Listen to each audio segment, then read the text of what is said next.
Hey Eurovision fans, Klavida will represent Greece in Eurovision 2025 with her song Asteromata. I'm going to listen and react to the official music video, give you my analysis of the artist, the song and the staging, and see if this could qualify for Greece into the Eurovision final. So let's kiki. Hi, my name is Tom. I'm an Irish Eurovision analyst and you can find all of this stuff on my Eurovision channel. So big apology that this video is so late. I did do a reaction to the song on my Greece national final video. Plus, I did a live stream of the Greece national final as well. That's why I put this video lower down in my priority list, because there were already two videos out with my opinion of this song. I thought the Greek national final was really interesting this year. I hope it's something that they do next year as well, because I thought the song quality was very good.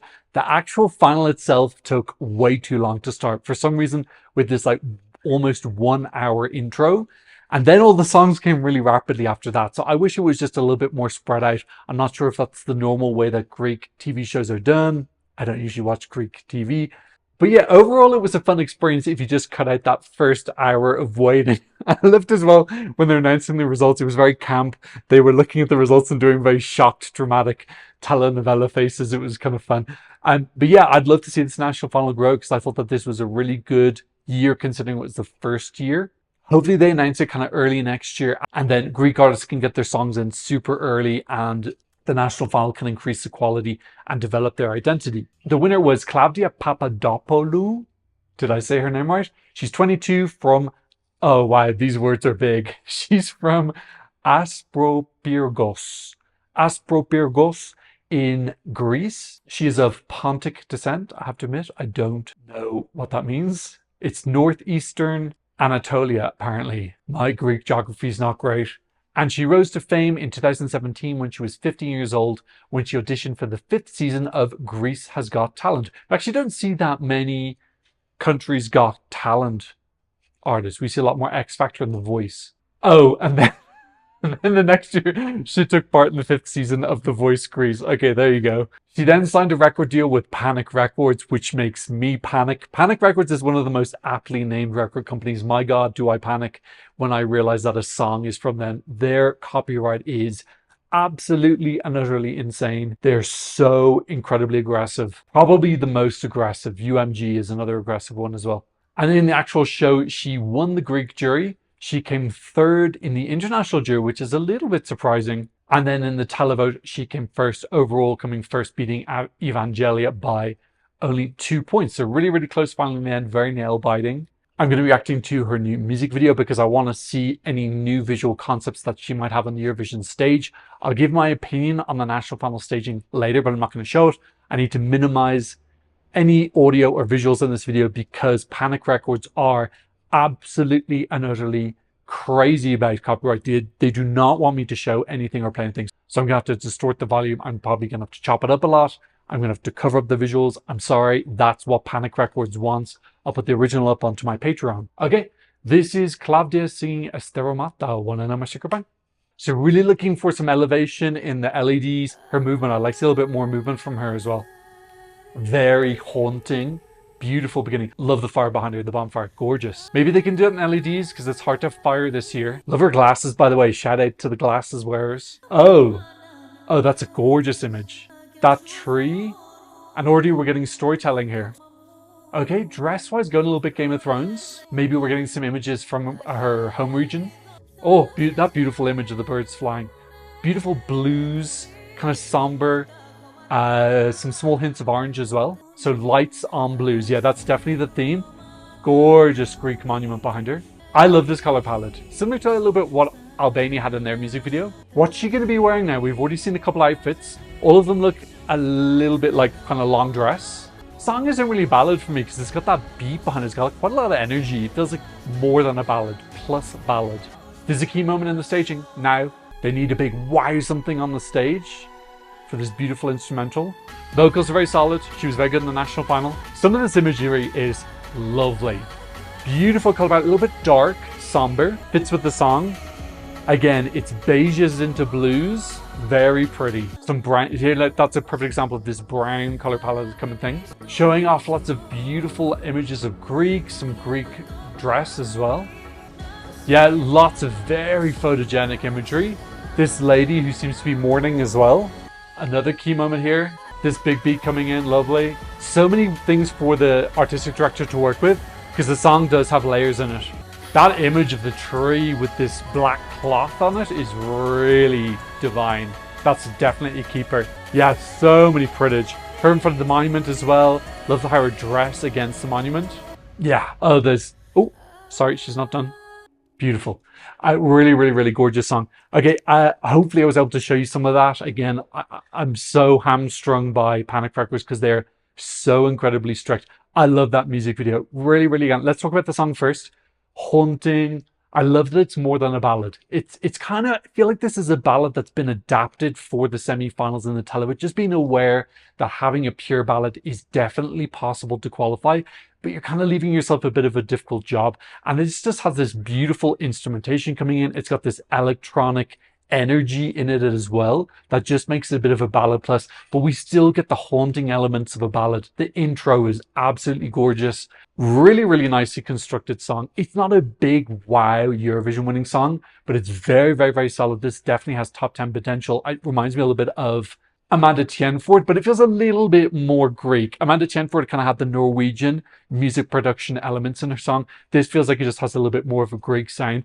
I love this. I love how it's an atypical ballad. It doesn't totally fit into one box. She sings it wonderfully. Yeah, it's just a very well-written quality song. Let's have a look at the lyrics. Okay, Asteromata, starry-eyed, my star, my sweet mother, do not weep, though they dress you in mourning black. This faded, weary body of mine, no flame can ever crack. The swallows born of fire's embrace, no matter how far they roam, shall never forget the sacred earth that once they called their home. Oh, my starry-eyed one, lean, let me kiss you upon your holy tears of light. Let my parched lips rest anew. Oh, my starry-eyed one, lean, let me hold you. Let these weary, forgotten wings find their last breath upon you. Ah, my star, my precious light, my sweet mother, do not weep. My life's a vessel drifting free, forever searching for its home. Do you know, funny, a little bit of an overlap here in terms of theme with Portugal. This seems a little bit more dark, a little bit more melancholy. And we can see that in the color palette compared to Portugal, which is a lot more bright sunrises, oranges and yellows. This does have that bright orange and yellow as well, but it's in the blue, these dark blues, which is really gorgeous. Ah, my star, my precious light, my star. And I have to admit, no, I did have to look up the meaning of this lyrics because it didn't come to me straight away. The song talks about Greek and other refugees and that special bond between them and their homeland, which they never forget wherever they are. A metaphorical dialogue is being formed between a mother and her missing child, which comforts her. In an interview, Klavida, who's of Pontic Greek descent, explained that the message of the song intends to honor those who are forced to abandon their homeland, transmitting a message of hope and resilience. So really beautiful story behind the song. I felt like the color palette and the imagery matched that so well.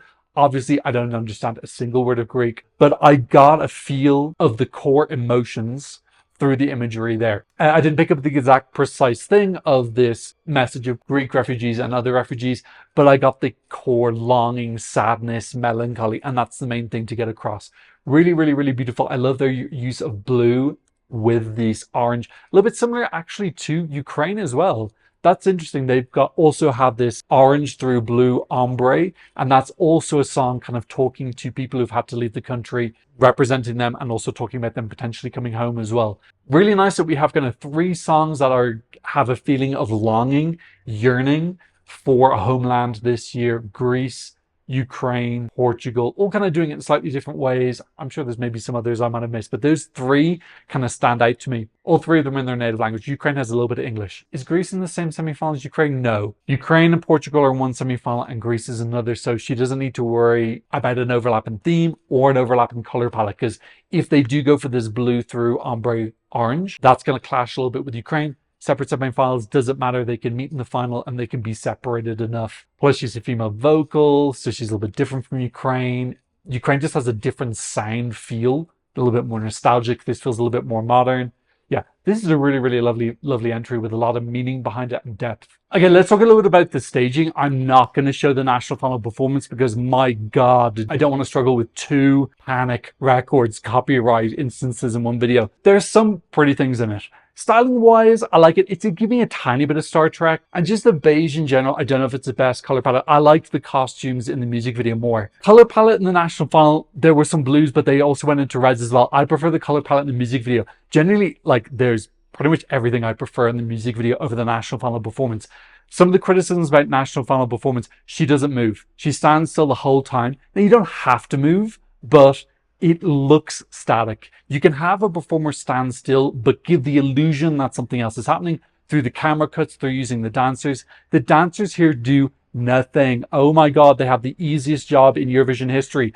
They start around her on the floor, really reminiscent of Raven last year, giving a very similar thing where Raven was in the middle and we had this kind of like sea of dancers pulsating around her in nude costumes. Then the dancers go into this kind of spiral, which for me is very Game of Thrones. It just really reminds me of Game of Thrones, but it does have cool symbology in it, and it does give the impression of the song having a deeper meaning and a story.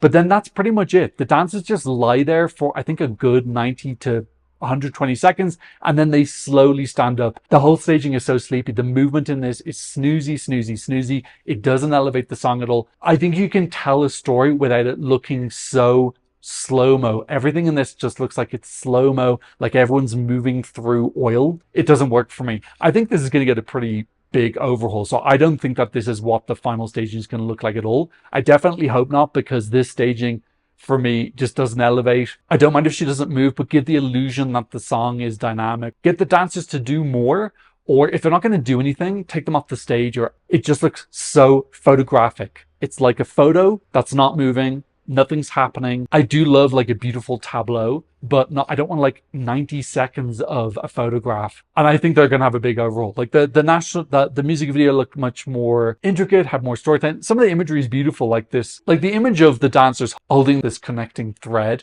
which I assume is meant to be like the genealogy, the connection between the people in Greece and the people who have had to flee. Really, really beautiful. Let's pop between lots of different beautiful tableaus instead of literally just sitting on one image. I expect a lot of this change. I love her styling with the glasses, by the way. I think that's really cool. It makes her super distinct. It gives a realness to her. This is her coming on stage as her real self. Yeah, there's something about that. There's a vulnerability. We just don't see that many artists wearing glasses. The main one I remember is Moran Mazur, way back in 2011. I'm sure other people have worn glasses on stage, but that really sticks out. Actually, Miklas Josef did it as well. I like the representation. So I hope, and I'm pretty sure that she is going to be wearing glasses on stage. This music video makes me feel much more confident.